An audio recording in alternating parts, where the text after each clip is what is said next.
அதே மாதிரி வீட்டுல புதுமண தம்பதிகள் வீட்டுல என்டர் ஆகும்போது சூரியனையும் சந்திரனையும் பார்த்துட்டு என்டர் ஆகணும் அப்படின்னு சொல்லிட்டு அதனுடைய உருவப்படங்களையோ இல்ல பெயிண்டிங்கையோ அங்க மாட்டி வச்சிருந்திருப்பாங்க.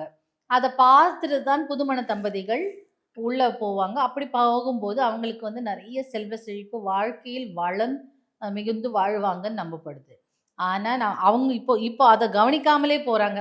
நம்ம எப்படி கோயில்ல கவனிக்காம என்ட்ரி கொடுத்து வெளியில வந்துடுறோமோ, அந்த பள்ளியை தொட்டுட்டு மாத்திரம் வந்துடுறோமோ, அதே மாதிரி வீட்லயும் அந்த சூரிய சந்திரன் பிக்சர் தான் கவனிக்காம நம்ம அப்படி உள்ள போயிடுறாங்க இந்த காலத்துல. அதுக்கப்புறம் கொஞ்சம் கொஞ்சமா அந்த ப்ராக்டிஸே போயாச்சு. ஸோ அந்த மாதிரி சூரியனை வேண்டிக்க பார்க்கலாம். இல்ல அது அவங்கள நோக்கி வேண்டிக்கலாம். சந்திரனை ஒரு தடவை சும்மா பார்த்தாலே போதும். இல்ல நீங்க ஆஃபீஸ்ல இருந்து ரிட்டர்ன் ஆறீங்க, காலேஜ்ல இருந்து ரிட்டர்ன் ஆறீங்க, நைட் ஆயிடுச்சு.